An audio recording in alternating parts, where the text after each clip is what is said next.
Hello, welcome to part 3. Things are getting a lot more messy as we go through, but I'm happy you're here and thank you for coming with me on this little journey. We're going to jump right back in here for part 3, and now we are talking about the Ghost Tarot.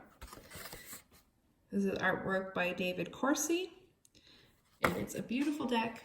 I did a full walkthrough on the channel of this deck that you can check out if you want to, and I talked a lot about it there, so I won't really get into it so much here, but just know it's a good one.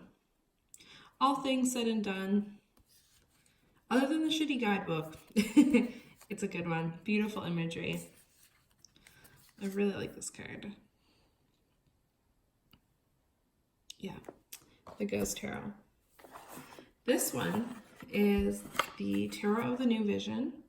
It's a deck that I purchased when I was first learning tarot. It was probably one of the probably third or fourth decks that I bought. I thought it would help me. And to be honest, I have a love-hate relationship with this deck. Sometimes I feel like it's unnecessary because it didn't really help me personally with learning about the cards. I kind of found that it was better through my own experience, and I just didn't need to know what was behind each card. That said, now that I'm further along on my tarot journey,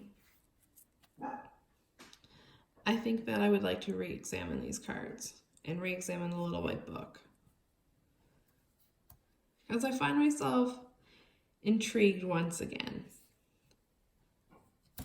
Does it give clearer perspective? Is it just throwing in someone else's ideas, throwing the original ideas, into a whirlwind? I don't know. Something definitely to consider, though. And putting them side by side with the Rider-Waite is kind of interesting because it makes you wonder. So this is the, oh my gosh, Tarot of the New Vision, and it is by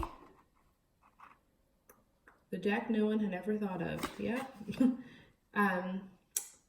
Pietro Aligo, and artwork by Raul and Gianluca Sestero. I'm sorry for saying that wrong. I'm sure I did.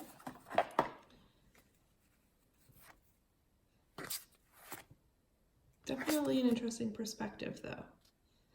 I do enjoy that demon up in the corner. Spooky. I don't know. It didn't help me when I was learning, but now I'm kind of looking at these guys with new eyes a little bit. I'm a little bit intrigued. I'm a little curious. Oh, here we go. This is the Joie de Vivre Tarot. I did a walkthrough of this one as well by Paulina Cassidy, and if you've watched that, I absolutely friggin' love these cards. I mean, come on, hello. Very Alice in Wonderland. Kind of remind me of a little Tim Burton. Just that aesthetic, that look, that wonderment. All of the things I love are literally in these cards. Adorable, amazing, beautiful. The Joie de Vivre Tarot. Love it. And honestly, the little white book doesn't suck. This one, this is the Radiant Rider-Waite. This is another deck that honestly, if I found someone who wanted to really seriously learn tarot, I would give this to them. I have no use for it. I don't know. Some people, when I was taught tarot, the conversation that Anna and I had was that some people, their issue with the Rider-Waite-Smith is that it's so like those primary colors. So this is kind of the idea of recoloring them, making them more pleasing. I get that. I totally get that. But that magic that was the Rider-Waite is lost here for me. I just don't connect with these. I do love, however, the back of these cards. They're gorgeous. What's the Radiant Rider-Waite? I can't talk, apparently, which isn't a good thing. Okay, next we have the Witch's Tarot, and this one is hilarious. It's by Ellen Cannon Reed and Martin Cannon. It's this guy. I know those tours have been a hot mess here, but let's keep trucking along. You shouldn't expect anything else, I guess. Some of them are beautiful. I get that. I love that. And then you go to Bushtown. I mean, I'm not opposed to nudity. I'm not some prude. I don't care if there's nudity, but I just, like, I draw the line at bulbous penises and bush like that. I don't know. And it's all over the place. Some of the cards are really cool and really beautiful. And they're great. And then you go back into those, like, do you remember, like, did you ever find one of those card decks in, like, your parents' bedroom with the naked ladies? Or was that just my messed up childhood? But this is what this deck reminds me of. Like, I feel like if someone found it, they'd be like, oh, okay. Okay. I've done readings with this deck. And sometimes I will use it to decorate my altar. But it's definitely not one. I was disappointed, honestly, when I first got this. This was another one that I saved money for. I saw the Witch's Tarot. I knew that the backs of the cards looked like this. I mean, come on. And then I cut it home and was like, oh, 80s softcore. Okay, not exactly what I was expecting, but okay. We're gonna make some room. What a mess. What a mess. But it's a good mess. I can't tell you how good it feels to just be surrounded by your tarot cards. If you haven't done this for yourself, do it sometime. This is the Angel Tarot Card book by Doreen Virtue, who has since, and Radley Valentine, who has since, and the artwork by Steve Roberts, sorry. Doreen Virtue has since denounced these cards and just completely denounced tarot. A lot of people know about it. There's all kinds of videos on YouTube. So I think it's hilarious that I have these because eventually, from what I understand, you won't be able to get them with her name on them. And I just love that I have these. And they're really, really pretty too. My mother-in-law gave these to me for Christmas. And they've got a beautiful silver, like little lining on them, edging, whatever you want to call it. And they're really pretty cards. And I think it's so funny that Doreen just despises them. Oh, how evil they are with their angels and beautiful heavenly imagery. But because they're tarot cards, look out. I think they're beautiful. And I love that I have them. Next up, we have the Tarot of the Dead by Monica Knighton. In this box are some old tarot notes of mine from high school. This is a note on the Fool.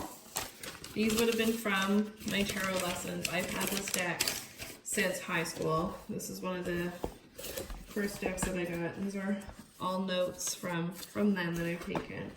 However, I don't like these cards and I don't connect with them. I don't know, like I enjoy other watercolor cards, so I don't think that's the issue. But I just never really connected with these. Again, knowing cards I like, I just don't like the big white border with all the words. And maybe if I could get them borderless, I would enjoy them more and probably use them more because they're fun. They take death and they kind of make it funny and it's not serious. These are really unique. I like the cups or coffins. I really love that, but I really have a lot of issue with wands being pistols. Or swords, sorry, being pistols. It just bothers me. I don't like images of guns and I don't like them in my tarot cards. And maybe that's just me being silly, but it just doesn't fit my aesthetic. So that really turned me off. Aside from that, there's some beautiful cards. Pentacles are reals, and wands are pens, I believe. Yeah. But they're beautiful. Like, absolutely beautiful. I don't know. Maybe I'll play with them more. Maybe I'll just use them as a major arcana and not use the minor. The death card's hilarious. And incredibly dark, but also makes sense for the Tarot of the Dead. So it's just a silly deck. I've had it forever. Oh, and the backs. Check that out. I mean, that's amazing. Those are probably the best backing of a tarot card. Last but not least, the last tarot deck I wanted to share is the Alice in Wonderland, Tarot in Wonderland by Barbara Moore. This was an anniversary gift from my husband, and I absolutely adore these guys. This is the back, and this is the art. I did a review of them and shared these cards as well, but just to give you a little quick glimpse, no borders, not a lot of words, just beautiful, incredible art. I love these guys. I wanted to end my tarot tour with a deck that I absolutely love, and this is one of them. Look at that. I could look at these cards forever. They make me so happy. They're so beautiful. The colors are incredible. Oh yeah, they're everything you could ask for in a card, at least if you ask me. Plus, this is the guidebook, and it's gigantic. It's full color. It has full color pictures of the cards. This deck is a keeper. It's amazing. I've got petals in here. Always drying petals and stuff. Anyway, yeah, that's it. That's it. So thank you so much for coming with me and helping me make this mess. And next we will do the Oracle cards. And I hope you have an amazing night. Bye.